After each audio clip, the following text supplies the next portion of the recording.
오늘 하나님께서 저에게 주시는 말씀은 신약성경 빌립보서 1장 21절 말씀이 되겠습니다. 신약성경 319페이지가 되겠습니다. 제가 하나님의 말씀을 봉독해 드리겠습니다. 이는 내게 사는 것이 그리스도니 죽는 것도 유익함이라. 아멘. 하나님의 말씀입니다. 이번 여름 유난히 많은 부고 소식을 들어온 것 같습니다. 단연 가장 많이 들은 소식은 코로나19로 인해 많은 사망자들이 있다는 소식이었습니다. 여름이 시작되는 5월에 이미 전 세계적으로 20만 명이 사망하였고 현재까지 거의 80만 명의 사람들이 사망자로 집계된 것을 보았습니다. 오늘까지 미국 내 사망자만 거의 18만 명에 이른다는 것을 알게 되었습니다. 정말 짧은 시간에 많은 사람들이 생명을 잃었음을 봅니다. 또한 이번 여름 코로나19와 관계없는 부고들도 들었습니다.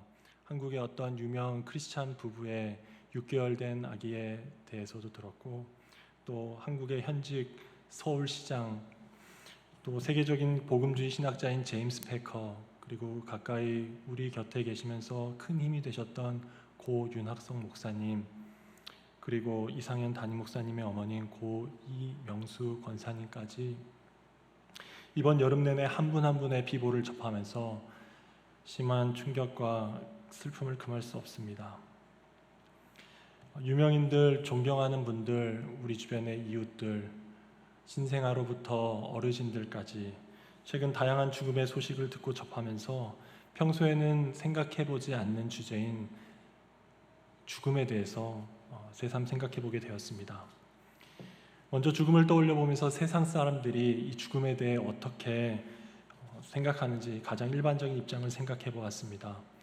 세상 사람들의 가장 일반적인 1차적인 반응은 거부감, 두려움, 분노일 것 같습니다. 예전에 들었던 간증 중에서 중환자실에서 예수님을 믿게 된 한 사람의 간증이 깊이 뇌리에 남아 있습니다. 이분이 중환자실에 있을 때 너무나 고통스러웠다고 합니다. 본인도 아파서 괴롭지만 주변의 다른 환자들이 죽음을 앞두고 극도의 고통 가운데 절규하며 비명을 지르는 소리 때문에 그렇게 괴로웠다고 합니다. 숨이 잘 안 쉬어지는데 어떻게든 호흡을 이어나가려고 거치게 숨을 몰아쉬는 그 환자들의 숨쉬는 소리와 신음소리가 그렇게 소름 돋았다라고 했습니다. 그분은 중환자실에서 이미 지옥을 경험했다라고 고백했던 것을 기억합니다. 그분이 말했듯이 눈앞에 다가온 죽음을 두려워하고 거부하고 나아가 그 죽음에 대해 분노하는 것이 죽음에 대한 일반적인 반응인 것 같습니다. 이런 감정적인 반응 말고 좀 더 이성적이고 과학적인 입장도 있습니다. 한국에서 여러 TV 프로그램에 출연했던 물리학자 김상욱 교수라는 분이 과학의 입장에서 죽음을 설명하는 것을 들은 적이 있습니다. 이분이 말하길 우주를 관찰해 보면 살아있는 것이 거의 없다고 합니다.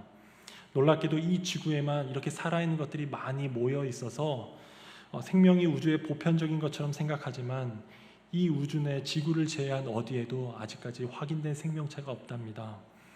우주 전체를 보면 사실 우리가 죽었다가 하는 그 상태가 더 자연스러운 상태라고 설명합니다.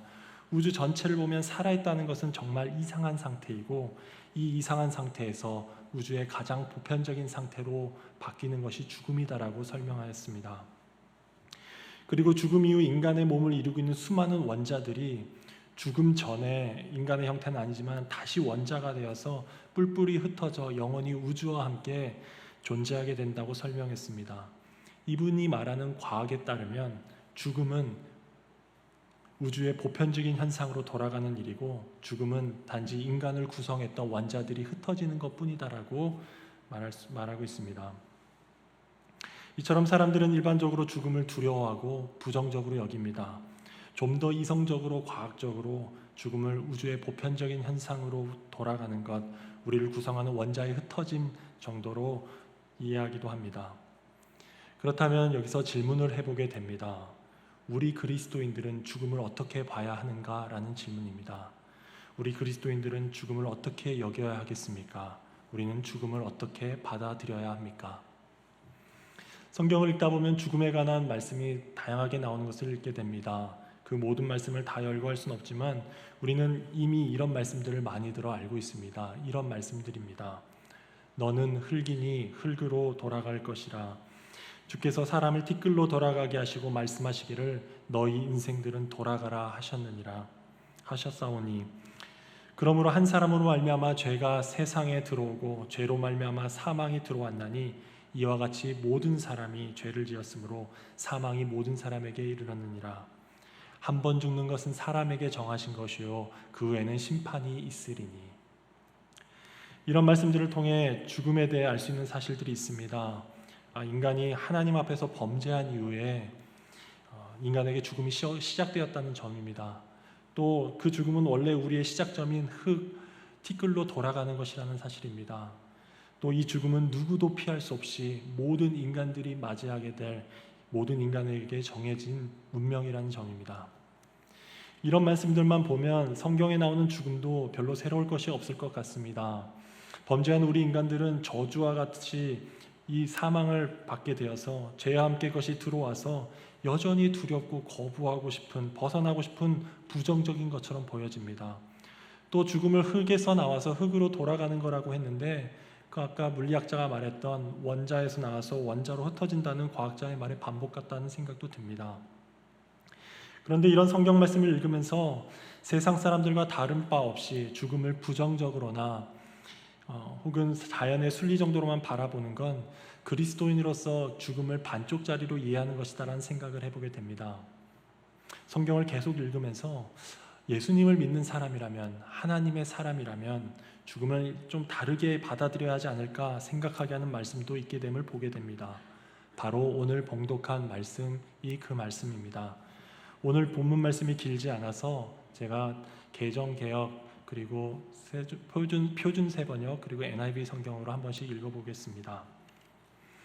이는 내게 사는 것이 그리스도니 죽는 것도 유익함이라. 나에게는 사는 것이 그리스도이시니 죽는 것도 유익합니다. For to me to live is Christ and to die is gain. 이 말씀은 신약성경의 가장 많은 분량을 기록한 사도 바울의 고백입니다. 사도 바울이 로마의 감옥 가운데 있을 때 처형을 기다리면서 빌립보 교회에 보낸 편지의 일부의 내용입니다. 그는 삶과 죽음에 대해서 이렇게 말했습니다. 이는 내게 사는 것이 그리스도니 죽는 것도 유익함이라. 이 고백은 헬라어 그릭 원어로 봐도 9개의 단어밖에 안 되는 짧은 고백입니다. 이 짧은 구절에 많은 내용을 함축해서 이야기하는 것처럼 들려집니다. 앞뒤 문맥을 고려해서 이 말씀을 의역해 본다면 이런 의미로 이해할 수 있어야 될 것 같습니다. 내 안에 사시는 분은 예수 그리스도입니다. 나의 삶의 목적은 예수 그리스도와 하나가 되어 그분의 뜻을 행하며 그분을 존귀하게 하는 데 있습니다. 그렇기 때문에 죽는 것이 두렵지 않습니다. 죽는 게 더 나을 수 있습니다. 이 죽음으로써 나는 예수 그리스도와 완전히 하나가 될 것이며 복음을 더욱 왕성하게 전하게 될 것이기 때문입니다. 사도 바울은 이 세상에서 사는 자신의 삶을 두고 결코 자신이 사는 것이 아니라고 말합니다. 자신 안에 거하시는 예수 그리스도께서 사시는 것이다라고 표현했습니다. 이 말은 예수 그리스도께서 그의 행동의 동기, 그의 힘, 그의 생각, 그의 목적, 그의 명분, 그의 전부라는 의미입니다. 삶 전체가 그리스도의 통치를 받으면서 복종, 사랑, 헌신 등 그의 삶의 모든 것이 그리스도로 말미암아 삶 가운데 넘쳐난다는 의미입니다. 바울에게 있어서 그의 존재와 삶의 의미를 주는 유일한 분이라는 의미도 있습니다. 이런 모든 의미들이 응축되어서 그의 삶 자체가 예수 그리스도입니다라는 고백으로 나타나고 있습니다. 분명 처음에 나에게는 영어로 for to me라고 자신을 언급하면서 자신의 삶을 말하고 있지만 마치 자신은 어디 끼어들 곳이 없는 것처럼 오직 예수 그리스도만을 중심에 두는 삶이라고 고백합니다. 과거 갈라디아 지방의 교회들에게 보냈던 편지에서 이미 고백했듯이 예수 그리스도와 영적인 연합을 통해 자신은 그리스도 안에서 죽고 없고 예수 그리스도께서만이 그 안에 살고 계신다고 다시 한번 고백하고 있습니다. 이렇게 예수님을 중심에 두고 예수 그리스도로 사는 사람이 하는 죽음에 대한 고백이 어떠한지를 보게 됩니다. 바로 죽는 것도 유익함이라입니다. 이 죽는 것도 유익함이다라는 말의 의미를 천천히 음미해 보기 원합니다. 바울은 죽는 것이라는 단어를 쓰고 있는데 이걸 원어로 보면 부정과거라는 시제를 쓰고 있습니다. 이 시제를 통해서 자신의 죽음이 진행 중이거나 완료된 것이 아니라 아직 정해지지 않았고 언제 죽을지 모르는 상황이라는 점을 내포하고 있습니다. 그러니까 로마 감옥에서 언제 죽을지 모르는 상황, 재판이 어떻게 진행될지 모르는 상황, 오늘 당장이라도 끌려나가 참수될 수 있는 상황을 전제하고 있습니다. 즉 여기서 죽는 것이라고 짧게 표현했지만 언제 죽음이 다시 온다 할지라도 라는 의미가 그 안에 들어 있습니다. 언제 닥쳐올지 모르지만 언제 죽든 그 죽음이 그에게는 유익함이다라고 계속해서 말합니다. 사도 바울이 말하는 유익함의 의미는 이 구절 1장 21절 앞뒤의 말씀들을 통해 확인해 볼 수 있을 것 같습니다. 오늘 봉독을 한 절밖에 하지 않았지만 앞뒤 구절을 좀 더 설명드리고자 합니다. 먼저 뒤에 가면 23절에서 세상을 떠나면 예수 그리스도와 함께 할 수 있다라고 말하고 있습니다. 그것으로 보아 죽으면 그리스도와 완전히 하나 될 수 있을 것이다라는 유익을 말하고 싶은 것 같습니다. 사도 바울은 죽음을 통해 지상의 모든 수고와 어려움과 고통에서 해방될 것을 믿었던 것으로 보입니다. 죽음의 관문을 넘어서서 영원한 온전한 안식처 되시는 그리스도께 들어가 그와 함께 할 수 있을 거라고 믿었던 것으로 보입니다. 죽는 것이 사는 것보다 훨씬 더 낫다고 확신했던 것으로 보입니다. 사도 바울이 말한 죽음도 유익합니다라는 말에서의 유익은 그 개인적으로 그리스도와 완전히 하나 될 수 있다라는 그 유익을 말하고 있습니다. 그런데 이 유익이 그것만을 말하는 것이 아니라 21절 앞부분에 나오는 14절부터 18절에서 계속해서 반복되어지는 그리스도의 복음이 더 전파되어질 것에 대한 유익함도 있음을 볼 수 있습니다. 그의 삶 가운데 일어나는 모든 일들로 인해 그리스도의 복음이 더 전파되어지는 것처럼 바울은 스스로 내 자신의 죽음이 그 자체가 복음이 확산되는 계기가 될 것이라고 믿었던 것으로 보입니다. 자신이 죽음까지 불사하며 신실하고 담대하게 복음을 전했으니 실제로 자신이 죽으면 이 복음에 대한 평판이 더 높아질 거라고 생각했던 것으로 보입니다. 사도 바울이 말한 죽음의 또 다른 유익은 다른 이들에게 복음이 전파될 수 있는 기회로서의 유익이었습니다. 그러니까 죽는 것도 유익함이라의 의미를 이렇게 정리할 수 있습니다. 사도 바울은 자신이 죽게 되면 예수님과 하나 될 수 있기에 자신에게도 유익하고 또 복음이 더 선포되어지고 확산될 것이기 때문에 다른 이들에게도 유익할 것이라고 믿었습니다. 요약해서 사도 바울은 이 죽음을 자신과 타인 모두의 유익이라고 보았습니다. 죽는 것도 유익함이라고 고백하면서 이 유익함이 자기 자신에게 다른 이들에게 적용될 것이라고 말하고 있습니다. 지금까지 짧은 이 한 구절의 말씀에 나오는 사도 바울의 삶과 죽음에 대한 고백의 의미를 잠시 살펴보았습니다. 이제 이 말씀을 우리 삶 가운데 비춰보며 우리 자신을 돌아보길 원합니다. 사실 오늘 말씀은 죽음을 어떻게 여기고 받아들여야 할까라는 질문으로 시작했는데 이 핵심 질문 전에 우리의 삶을 어떻게 여겨야 하는가부터 질문해야 될 것 같습니다. 그러니까 나에게 사는 것이 그리스도인이라고 고백하는 사람이 죽는 것도 유익함이라고 고백하는 것을 보면서 나에게서 사는 것이 무엇인가부터 새롭게 생각해 봐야 할 것 같습니다. 우리도 역시 겉으로는 고백은 할 수 있습니다.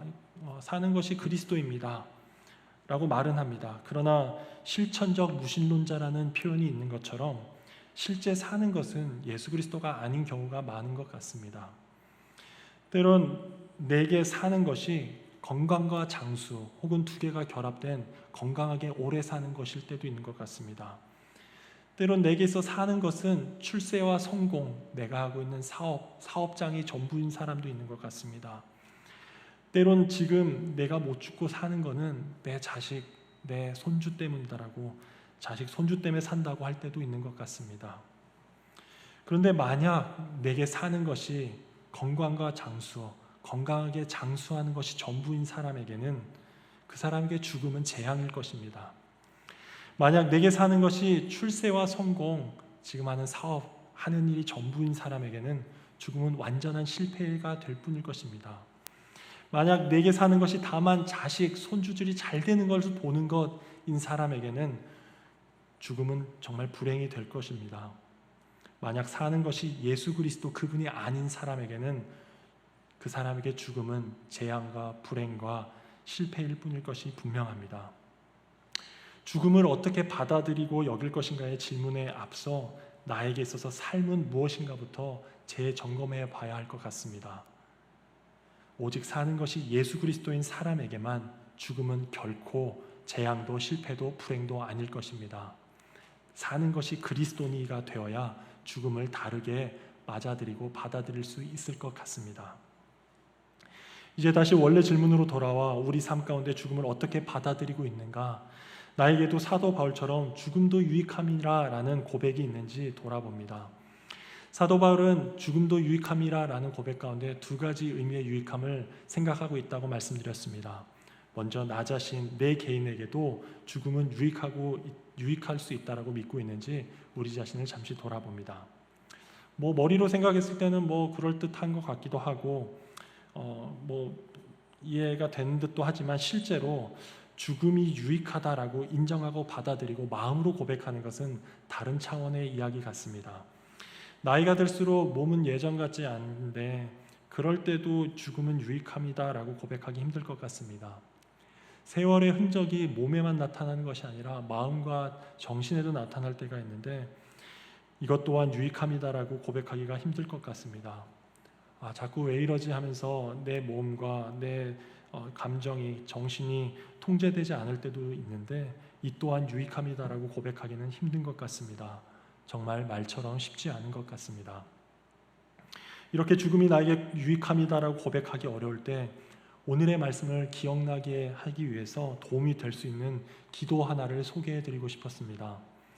20세기 초 프랑스의 사상가이자 철학자이자 신학자인 피에르 테이아르드 샤르댕이란 사람의 기도입니다. 이분의 기도를 잠시 인용해 보도록 하겠습니다.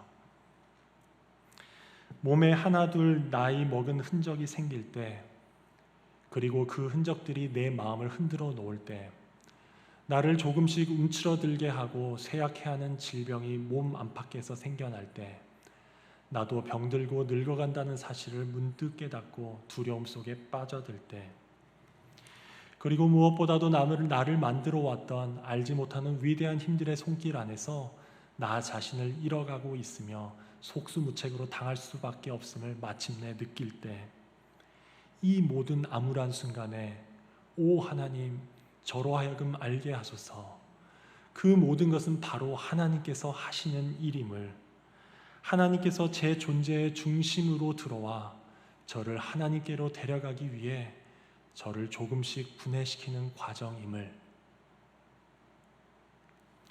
질병은 무조건 안 좋은 것, 장애는 언제나 재앙과 같은 것, 늙은 것은 불행한 것이라고 그것을 고쳐주시길, 바꿔주시길, 극복해 주시길, 회복해 주시길 기도할 때가 있습니다. 우리의 기도의 초점이 모두 그것들을 방지하고 막아내고 늦추는 데 맞춰질 때가 있습니다. 물론 하나님의 거룩한 성전인 우리의 몸을 건강하게 잘 지켜 살도록 힘쓰는 것도 맞습니다. 하지만 혹시 피할 수 없는 질병과 노화와 장애가 찾아올 때, 그리고 마침내 죽음 앞에 서게 될 때, 우리도 이 샤르댕의 기도를 배울 수 있게 되기를 원합니다. 분노와 두려움과 슬픔으로 거부하고 밀어내려는 것이 아니라 이 모든 것 뒤에 하나님께서 계심을 볼 수 있기를 원합니다. 그래, 자연스럽게 자연으로 돌아가는 것이지 라고만 말하지 않고 하나님께서 우리를 하나님께로 데려가시고자 우리를 조금씩 분해해 가시는 것임을 받아들일 수 있게 되길 바랍니다. 우리 역시 죽는 것도 유익합니다. 우리 자신이 하나님과 온전히 하나 될 수 있는 그 과정을 받아들이고 우리도 이렇게 고백할 수 있게 되길 소망해 봅니다. 또한 사도 바울은 그의 죽는 것이 타인에게 있어서도 유익함이라고 했는데, 나의 죽음도 타인에게 있어서 유익함이 될 수 있는가 생각해 보기 원합니다. 내가 죽는다고 누구 한 사람에게라도 유익이 될 수 있을까? 나의 죽음이 정말 타인에게 유익함이 되는가 확신이 안 섭니다. 오히려 내가 죽으면 많은 사람들이 힘들어지고 어려워지지 않을까라는 생각이 앞서는 것이 사실입니다. 개인적으로 오늘 설교에서 가장 큰 영향을 받았던 워싱턴 사김의 교회 김영복 목사님이란 분이 쓰신 사람은 가도 사랑은 남는다라는 책이 있습니다. 그 책에 보면 김 목사님이 전립선 암 진단을 받으시고 쓰셨던 간증의 내용이 나옵니다. 그 내용을 잠깐 인용해 보도록 하겠습니다. 내가 죽는다고 생각하니 사랑하는 사람들에 대한 염려가 제 마음에 들어찼습니다. 만일 내가 죽는다면 사랑하는 사람들은 얼마나 어려울까 싶었습니다. 연로하신 부모님에 대한 걱정, 저를 많이 의지하고 사는 아내에 대한 걱정, 아직 아버지의 자리가 필요한 아이들에 대한 걱정, 그리고 저를 사랑하고 의지하는 교우들에 대한 걱정이 마음에 들어찼습니다. 내가 없어지면 많은 이들의 마음에 커다란 구멍이 생길 것 같았습니다. 김 목사님은 전립선암으로 죽는 사람이 감기로 죽는 사람보다 적다는 사실을 알면서도 암이라는 단어가 주는 그 무게감 때문에 죽음에 대해 생각하기 시작하셨다고 합니다. 자연스럽게 주변 사람들에 대한 염려가 생기기 시작했습니다. 그랬던 목사님의 고백을 계속 들어보겠습니다. 길지는 않지만 저는 이 감정을 붙들고 씨름했습니다. 이 감정의 정체가 무엇인지 곰곰이 따져보았습니다. 아뿔싸, 그것은 제 믿음이 충분하지 못하다는 증거였습니다. 사랑하는 사람들에 대한 염려는 그들이 내 사람들이 아니라 하나님의 사람들이라는 사실을 충분히 믿지 못하는 데서 온다는 것을 알았습니다. 저는 마땅히 닿아야 할 지점까지 가지 못한 저의 믿음의 뿌리를 보고 반성하고 참회하고 간구했습니다. 이 김 목사님이 전립선 암 이후 내가 죽는다는 생각을 하면서 마음속에 들었던 감정과 씨름했다고 하셨습니다. 주변 사람들을 걱정하는 감정의 정체를 파헤쳤습니다. 그것은 불신이었습니다. 사랑하는 사람들을 하나님의 사람들로 생각하지 못한 불신앙이었습니다. 스스로 고백하시길 참회하며 깨어져야 할 불신앙이라고 고백했습니다. 혹시 우리 안에도 이 목사님이 고백했던 것 같은 걱정과 염려, 그리고 그 기저에 있는 불신이 있다면 주님 앞에 그것을 가져갈 수 있게 되기를 소망해 봅니다. 또 혹시 염려와 걱정은 없더라도 불신을 내려놓더라도 여전히 나의 삶이 다른 사람에게, 나의 죽음이 다른 사람에게 유익이 될 수 있을까 의심하는 분들이 계실지 모르겠습니다. 혹시 그런 분들이 계실 것 같아 마지막으로 이야기 하나를 들려드리고 말씀을 마무리하려고 합니다. 죽음이 유익함이라 라는 이 말씀과 가장 어울릴 것 같지 않은 죽음에 대한 이야기 하나를 들려드리고자 합니다. 한국에서 육아는 즐겁게라는 신조를 가지고 살아가는 한 젊은 부부가 있습니다. 하준파파, 하준맘이라는 이름으로 비글 부부라는 이름으로 아이들을 키우는 모습을 유튜브에 올리는 부부입니다. 이 부부가 수십만의 팔로워들이 있는 크리에이터들, 꽤 유명한 사람들인 것을 보게 됩니다. 그런데 이 가정의 둘째 아들 황이준이라는 이름의 6개월 된 아가가 지난 6월 달에 심장마비로 세상을 떠났다는 이야기를 들었습니다. 이 부부의 남편분인 황태환이라는 분이 얼마 전 세상을 바꾸는 시간 15분이라는 강연에 나와서 이런 말씀을 했던 것을 들었습니다. 저희 둘째 아들이 한 달 전에 하늘나라에 갔습니다. 아이가 심폐소생술을 마치고 숨을 거두려 할 때 의사 선생님이 마지막 인사를 시켰습니다. 아이의 손을 잡았습니다. 근데 손이 너무 차갑더라고요. 너무 힘들었습니다. 손을 잡고 이렇게 얘기했습니다. 아빠가 너의 죽음이 그냥 죽음이 아닌 희생이었다는 것을 반드시 증명시켜 줄게. 너는 그냥 왔다 가는 것이 아니라 너의 사명이 끝냈다는 것을 아버지의 인생을 통해서 반드시 보여줄게. 이분이 장례식장에서 성경을 읽다가 성경 속에서 자신과 비슷한 처지에 있었던 사람을 만나게 됩니다. 바로 일찍이 자식을 잃었던 적이 있던 다윗입니다. 다윗이 범죄하여서 부하의 아내를 취하고 또 아이를 낳았지만 하나님께서 그 아이를 데려가셨던 이야기를 읽었습니다. 다윗이 아들이 죽기 전에는 그 아픈 아들을 위해서 슬퍼하며 금식하며 애통하며 기도하였습니다. 그러다가 아들이 죽었다는 소식을 듣고 밥을 먹고 기름을 바르고 다시 국사에 임하는 것들을 봅니다. 왜 그렇게 행동하냐는 신하들의 질문에 다윗이 했던 말이 있습니다. 이 말입니다. 나는 그에게로 가려니와 그는 내게로 돌아오지 아니하리라. 황태한 씨는 이 말씀에서 큰 깨달음을 얻었습니다. 그는 다윗의 말을 이렇게 해석했습니다.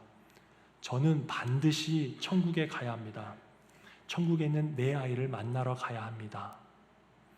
다윗이 더 이상 힘들지 않고 아무렇지 않아서 슬픔 가운데 다시 일어난 게 아니라 내가 반드시 다시 살아서 반드시 내 아이를 만나야겠다는 결심으로 이분은 해석했던 것을 기억합니다. 그러면서 황태한 씨 역시 내 아이를 만나러 가기 위해 나도 잘 살겠다라고 다짐합니다. 이 부부끼리 늘 어떻게 하면 잘 살까를 이야기한다고 합니다.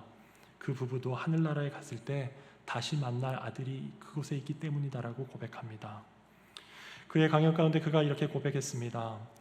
저는 컴패션을 통해 20명의 아이들을 돕고 있습니다. 저는 이 자리에 서서 이준이에게 이렇게 말하고 싶습니다.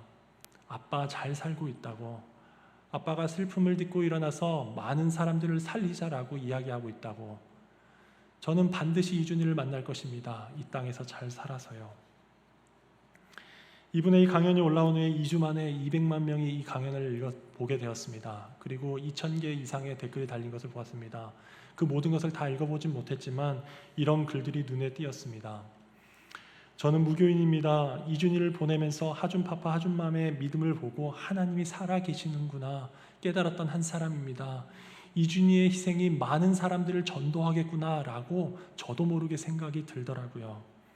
안녕하세요 하준파파님, 저는 무교인 사람입니다. 솔직히 말하면 저는 어릴 적부터 기독교에 대해 부정적인 인식이 강했어요. 하지만 하준파파님의 믿음에 관한 영상을 볼 때마다 진지하게 교회를 다녀보면 어떨까 하는 생각을 합니다. 하준파파님의 영상을 보고 있으면 제가 이때까지 들어왔던 억지성에 예수 안 믿으면 지옥 간다가 아닌 하준파파의 독실한 믿음이 저에게까지 와닿는다고 할까요? 하준이 이준이에게 부끄럽지 않은 아빠가 되겠다는 일념 하나로 다시 일어서 많은 이들에게 좋은 영향을 주셔서 감사합니다. 저는 하나님 믿는 사람은 아닙니다만 비글 부부의 모습을 보며 처음으로 하나님 믿는 가정이 부럽다는 생각을 했습니다. 태연님 부부 덕분에 컴패션을 알게 되고 오늘에야 후원을 결심했습니다. 이것도 교회에서 말하는 전도와 일맥상통일까요? 하준네 가정과 이 가정을 사랑하는 사람들 모두가 행복한 모습 다시 회복하실 수 있게 되기를 바랍니다. 6개월 된 아들의 죽음은 그의 아버지 황태한 씨에게 천국의 소망을 갖게 하였습니다. 반드시 훗날 그 나라에 가서 아들을 다시 만나야겠다는 확고한 소망과 믿음을 갖게 하였습니다.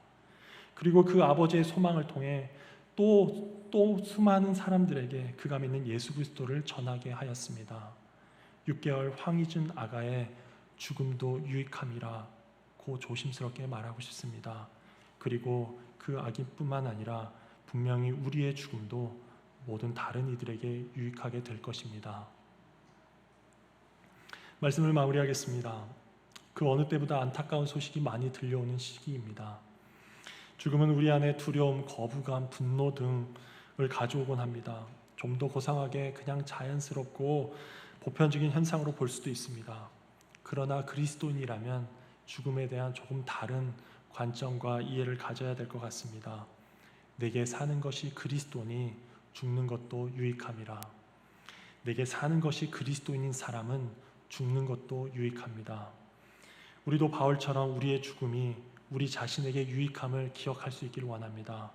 우리 역시 죽음을 통해서 그리스도와 완전한 연합을 이루게 될 것입니다. 우리도 바울처럼 우리의 죽음이 타인에게도 유익한 줄을 믿을 수 있게 되길 바랍니다. 죽으면 이 사람들을 어떻게 하냐라는 염려나 걱정, 불신은 주님께 내려놓기 원합니다. 오히려 우리는 죽지만 이준희의 죽음처럼 누군가에게 그리스도가 전해지는 계기가 될 것을 믿을 수 있게 되길 바랍니다. 오늘 하나님께서 우리가 가진 죽음에 대한 관점이 달라지길 원하신다고 믿습니다. 남은 생에 우리의 진실한 고백이 되길 원합니다. 죽는 것도 유익함이라. 우리의 죽음을 통해 우리 자신과 다른 사람들, 모든 이들에게 죽는 것이 유익함을 믿고 살아가시는 그 죽음을 경험하시는 저와 여러분 되시기를 진심으로 기도합니다.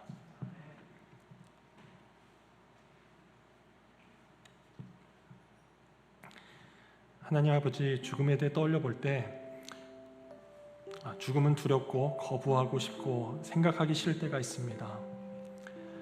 때론 겉으로만 덤덤하고 괜찮은 척 말할 때도 있습니다.